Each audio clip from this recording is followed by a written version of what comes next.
Habari ndugu yangu mpendwa, karibu tena katika chaneli hii ya Sifaili Sanga. Nimekuja kuwaletea mwendelezo wa masomo yetu mazuri tulikuwa tunaendelea nayo katika chaneli hii ya Sifaili Sanga. Na kabla tujafika mbali, tupate kuomba kwanza. Baba yetu uliye mbinguni, tunasema asante kwa wema uliotutendea. Tazama muda mzuri tunapohitaji kutafakari neno lako, tuomba uwe pamoja nasi. Bariki watazamaji wanaosikiliza katika jina la Yesu na pekee. Amina. Habari ndugu zangu, habari za siku nyingi. Nimekuja tena leo katika somo letu au katika chaneli hii ya Sifaili Sanga. Leo nina mada moja ambayo inasema dhambi ni nini? Dhambi ni nini? Unajua kuna baadhi ya watu nimeonana nao, utakuta wanasema nyie wa Sabato mnafundisha sana kuhusu habari ya siku. Acheni na habari ya kufundisha siku, fundisha watu waache dhambi.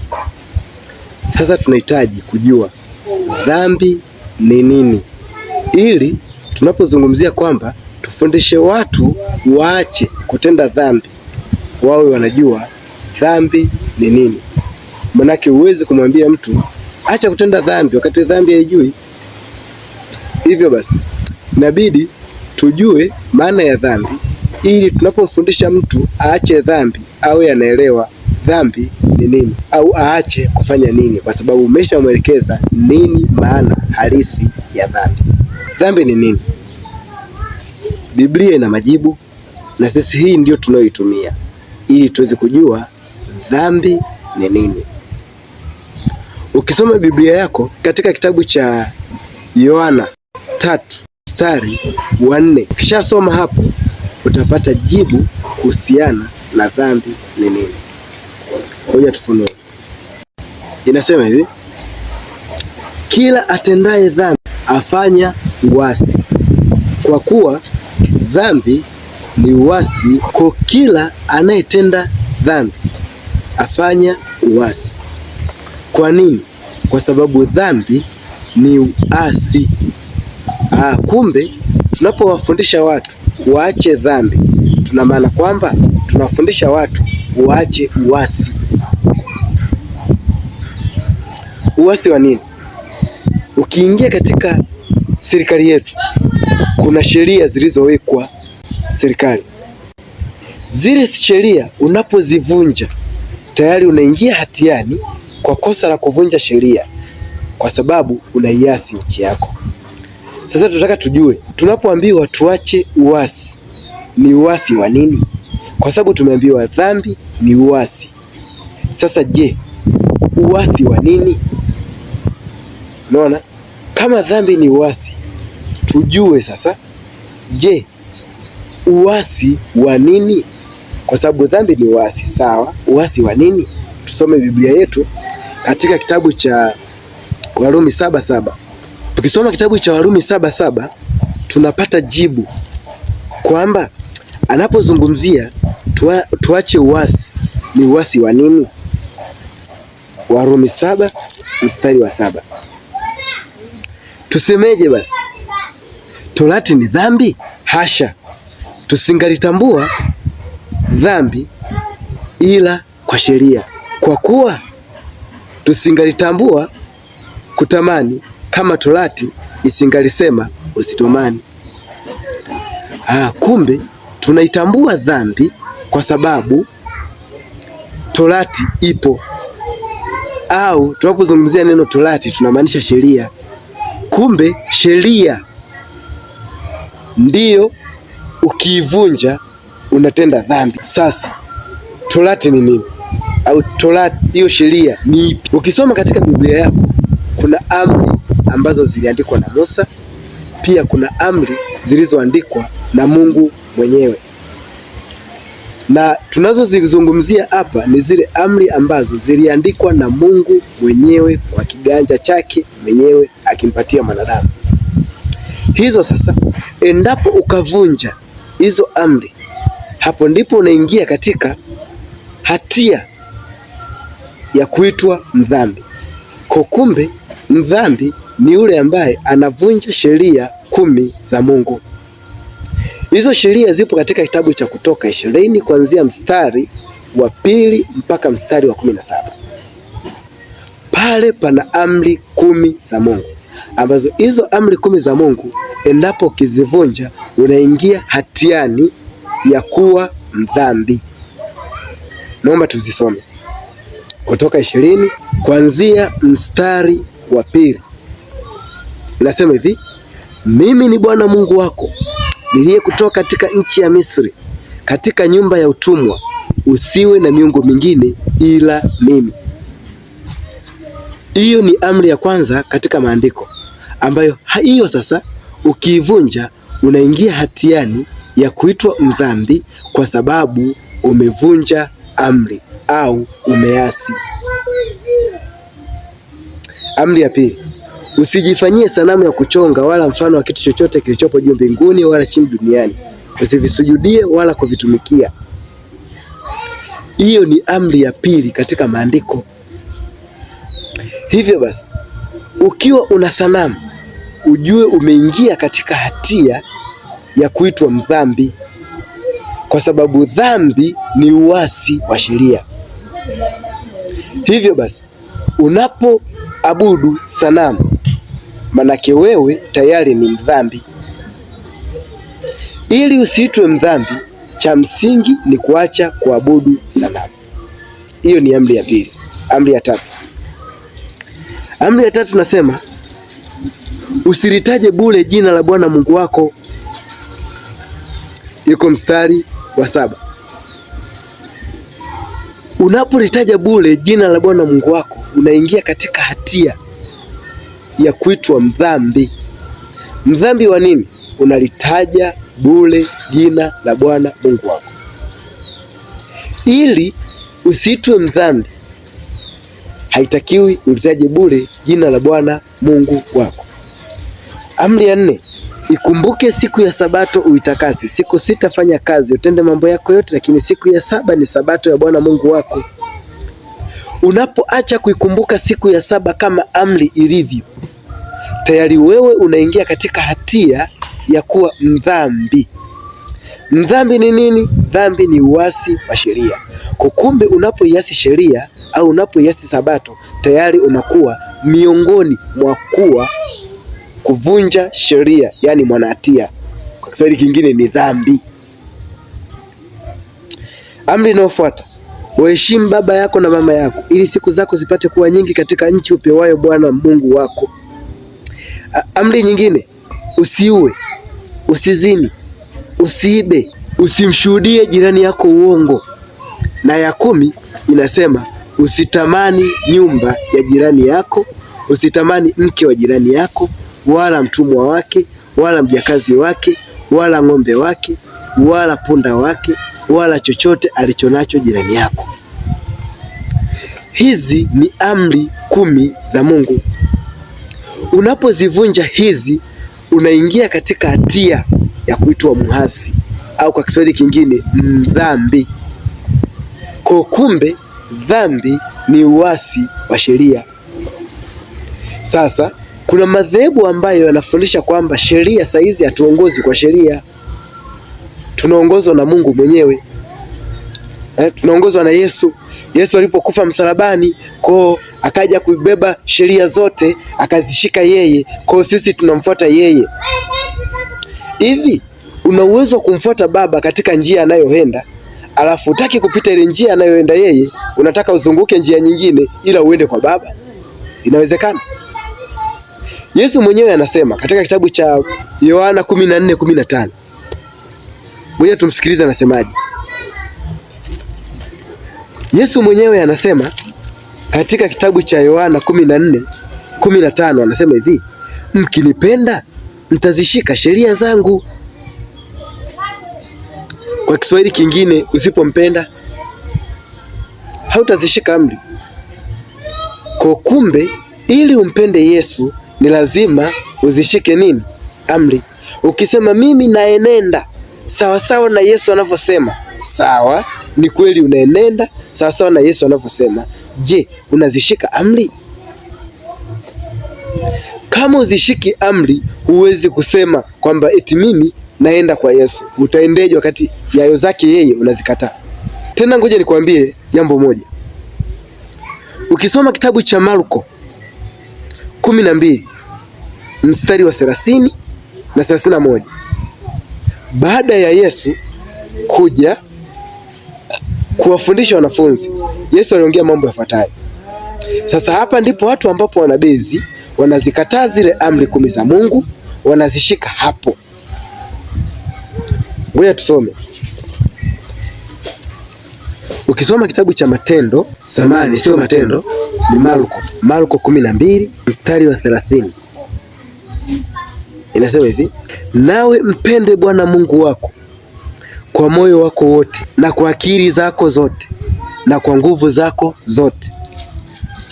Ya pili ndiyo hii, mpende jirani yako kama nafsi yako. Hapa sasa utakuta mtu anakuambia hivi, saizi hatuongozi na zile amri 10 za Mungu. Saizi tunaongozwa na katika amri 2 tu. Mpende Bwana Mungu wako kwa moyo wako wote, pia mpende jirani yako kama nafsi yako. Tunasahau kwamba katika zile amri 10 za Mungu zimejengwa katika upendo. Amri ya kwanza inayosema mpende Bwana Mungu wako kwa moyo wako wote ni ile amri ya kwanza mpaka ya 4, ambayo inazungumzia wewe umpende Bwana Mungu wako kwa moyo wako wote. Amri ya kwanza inasema hivi: usiwe na miungu mingine ila mimi. Huo ni upendo wako wewe na Mungu wako. Amri ya pili, usijifanyie sanamu ya kuchonga. Huo ni upendo wako wewe na Mungu wako. Unapojifanyia sanamu ya kuchonga, mimi binadamu mwenzako, kwangu hakuna maana yoyote. Lakini hapo sasa ni upendo wako wewe na Mungu wako. Mungu wako wewe anakuambia usijifanyie sanamu ya kuchonga. Amri ya tatu, usilitaje bure jina la Bwana Mungu wako. Hiyo imesimama katika upendo wako wewe na Mungu wako. Amri ya 4, ikumbuke siku ya Sabato itakase. Siku 6 fanya kazi, utende mambo yako yote, lakini siku ya 7 ni Sabato ya Bwana Mungu wako.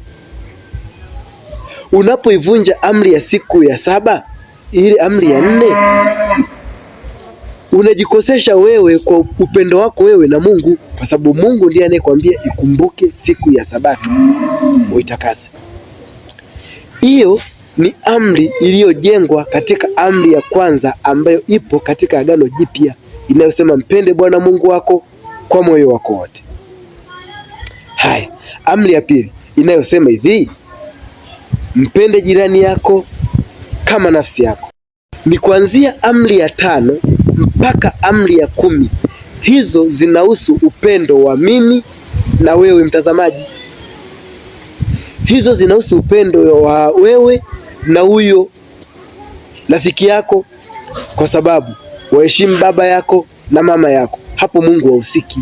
Ni wewe na mwanadamu mwenzako, ni wewe na Mungu wako. Umeona? Haya, tunapoingia amri ya inayofuata, usiue, usizini, usiibe, usimshuhudie jirani yako uongo, usitamani. Hizo zote ni amri zilizojengwa katika amri ya upendo wa mwanadamu na mwanadamu. Kwa hiyo basi, huwezi kusema kwamba mimi nampenda Yesu Kristo wakati unavunja amri. Hapo upendo haupo. Na usijidanganye kwamba eti kwa sababu unampenda Yesu hakuna haja ya amri. Usijidanganye hivi. Amri zitabaki pale pale. Kazi ya amri ni moja tu. Kazi ya amri ni kukuonyesha kwamba hii ni dhambi. Tukisoma kitabu cha Warumi 7:7 inasema hivi, kwa maana nisingalitambua kutamani ni dhambi kama Torati singesema. Kazi ya amri ni sawa na kioo. Unaposhika kioo kazi yake ni kukuonyesha makosa yako ulionayo. Mfano, una doa, si ndio? Unapojitazama kupitia kioo kazi yake ni kukuonyesha doa. Kioo sio kazi ya kukutoa doa, hapana. Kwa hiyo kazi ya amri ni kukuonyesha kwamba hii ni dhambi. Kwa unapoifuata amri ni kujua kwamba hiki ni dhambi, kwa maana usingejua dhambi kama amri isingekuwepo. Kwa kumbe tunajua hiki ni kosa kwa sababu ya amri ipo. Kwa ukiona katika dhehebu lako wewe wanafundisha kwamba saizi hatuokolewi kwa amri, sijui sheria saizi hazipo, tunaokolewa kwa neema, ujue ni waongo. Kwa nini nasema waongo? Waulize, unaiba? Atakwambia siibi. Umesoma wapi? Ni amri ndio inayosema usiibe. Kwa ukiona unaambiwa eti hatuongozi kwa sheria saizi, si kweli. Kazi ya sheria sio kukuongoza wewe. Kazi ya sheria ni kukuonyesha kosa lako. Kwa anayesema kwamba eti yeye yupo chini, anaokolewa kwa neema, sijui ufuate sheria, ujue unadanganywa. Kwa nini nasema hivyo? Tufunue kitabu cha Yohana wa kwanza 2:4. Inasema hivi: yeye asemaye namjua na wala hazishiki amri zake ni mwongo, wala kweli haimo ndani yake. Yeye anayesema mimi Yesu namjua tena nampenda, mfuateni yeye, na huyo mtu huyo hazishiki amri za Yesu Kristo, huyo mtu ni muongo, wala kweli haimo ndani yake. Sasa je, unakubali kuwa muongo na kweli sio ndani yako? Wanaofundisha kwamba amri hazina kazi kwa sasa ni waongo, wala kweli haimo ndani yake. Si maandiko yamesema, asemaye ananijua na huku hazishiki amri zangu ni muongo, wala kweli haimo ndani yake. Kwa sababu dhambi ni uasi wa sheria. Sasa yeye aongozwi na sheria, anajuaje kwamba hii ni dhambi? Sheria yeye hana, anajuaje kwamba ni dhambi? Ujue tunadanganywa. Angalizo sasa, una uwezo wa kuzishika amri vizuri na ukazitendea kazi vizuri kabisa. Una uwezo wa kushika amri ya kwanza mpaka ya 10 vizuri kabisa. Unamkumbuka yule aliyemwendea Yesu akamwambia, nifanye nini ili niweze kuurithi ufalme wa mbinguni? Akamwambia, shika amri. Akaambiwa, hizo nimezishika tangu utoto. Kwa kumbe una uwezo wa kuzishika amri, lakini usizitendee kazi. Na usipozitendea kazi, ukisoma kitabu cha Yakobo 2:10, hebu sikiliza unavyosema. Yakobo 2:10, isikilize kwa umakini. Angalizo katika sheria: maana mtu awe yote atakayeshika sheria yote ila akajikwaa katika neno moja, amekosa juu ya yote. Kwa maana yeye aliyesema usizini pia alisema usiue.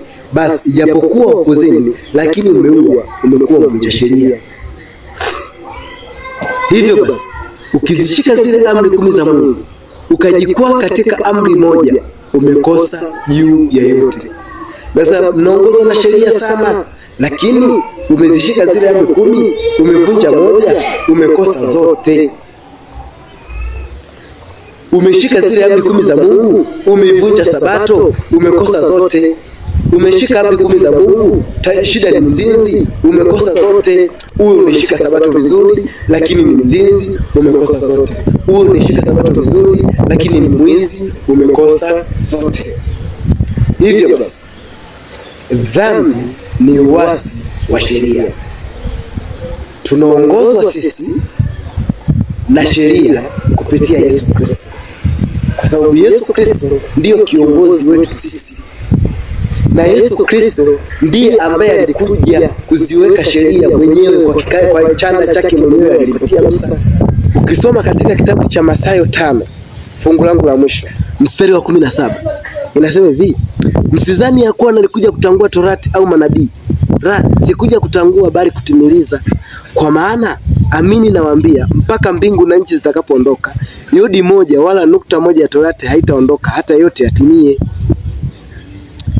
Anayesema sheria hazina kazi, muulize hivi, mbingu na nchi zimeondoka?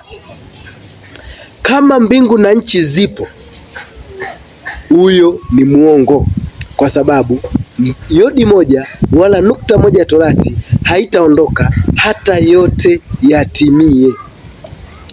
Anayesema kwamba saizi hatuongozwi na sheria wakati mbingu na nchi zipo, ujue unadanganywa. Utakuwa mtenda dhambi na utashutumiwa kulingana na uvunjifu wa amri iliyowekwa na Mwenyezi Mungu. Ninadhani mmenielewa vizuri, watazamaji na wasikilizaji wa chaneli hii ya Sifaeli Sanga. Ninawakaribisha tena katika masomo yanayofuata. Hivyo ukiwa na swali lolote kuhusiana na hapa tuliposoma, unaweza ukacomment swali lako na utajibiwa, au unaweza ukatuma ujumbe katika WhatsApp yangu, namba hiyo hapo chini. Ukituma meseji utatuma neno ni unge. Nina group la WhatsApp ambalo linatoa mafunzo kuhusiana na Biblia.